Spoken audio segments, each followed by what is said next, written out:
Alright, yes, welcome back everybody. For this nice quick clip is a clip that I didn't think I'd be doing anytime soon. But apparently this was getting a little bit out of hand. And this just happened today. But I'm not sure if you guys are familiar with the terms sleeping cells.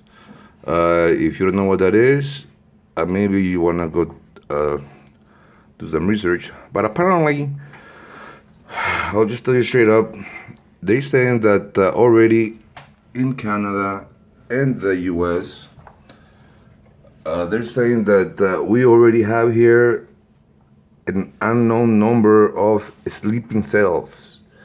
And apparently what sleeping cells is, terrorists that are terrorists, but they're sleeping. But I don't know why they call them sleeping cells. They should just call it what it is. Sleeping terrorists waiting to be woken up so they can do what they're supposed to do. And apparently, this just happened here in the bridge, in the Rainbow Bridge between Canada and the US. They're already trying to blow it up. Unless they didn't bring enough, they were trying to blow up the whole bridge, but it didn't work. But apparently, if those are sleeping cells that are being woken up, I think we need to really pay attention to this, everybody, because this is some serious shit. These guys are crazy, and they're willing to kill themselves so they can do all this stupid shit. And apparently, I heard that they were telling the people in Canada, in the government buildings, they were evacuating them. And that is the same shit they did way back in 9/11.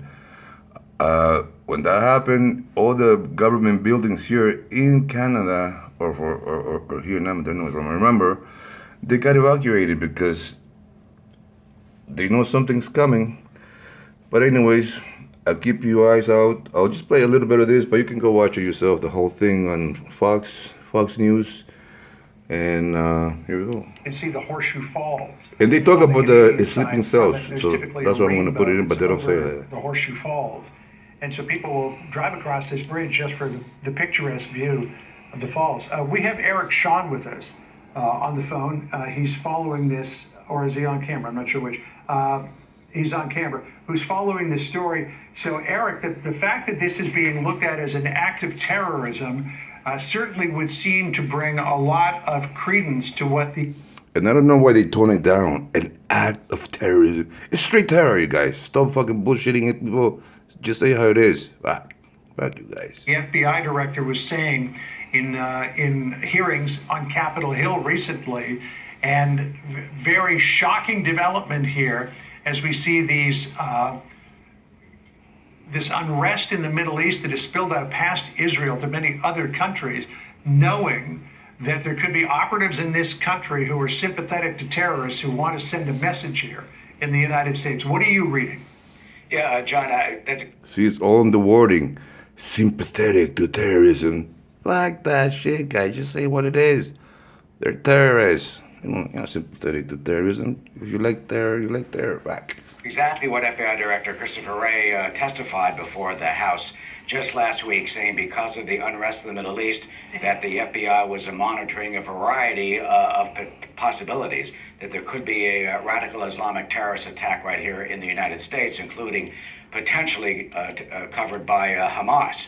Not saying that that is the case here, but we have a story up on FoxNews.com this morning in which that is exactly what is in the Hamas charter, seeking to go after the middle American targets and this sort of thing, and any type of American Western valued representative situation.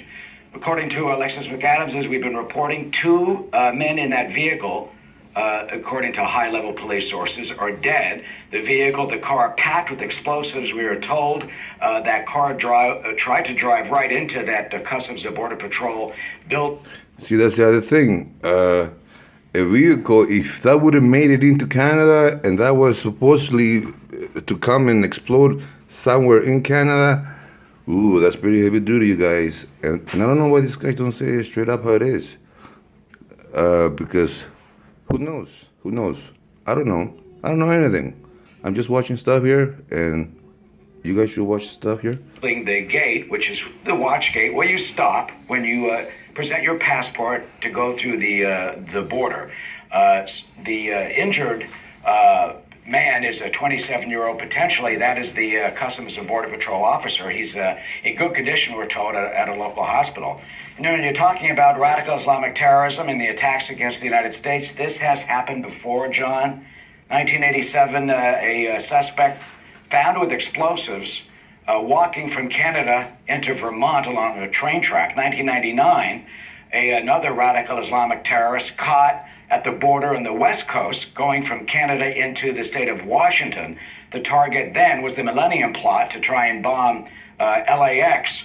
And I've covered cases of Al-Qaeda suspects who have been nabbed at the northern border trying to enter the United States to carry out the type of attacks. Yeah, but like I said, if you want to finish watching the whole thing, these guys do that all the time. Sometimes it works. Sometimes the bombs, they explode where they're not supposed to. And I don't want to say 100% sure, but I wouldn't doubt it if that's what happened here, because there's not too much you can destroy over here. Like I said, especially if the guy that was working survived the explosion, these guys weren't bringing enough. But anyways, please subscribe, leave a like, and keep your eye on any weird shit nowadays, because all these fuckers, they could be anywhere. And they don't even know how many they have. Look it up, sleeping cells. What was the other name that they use? Sleeping agents, I think. But anyways, stay safe, everybody. Goodbye.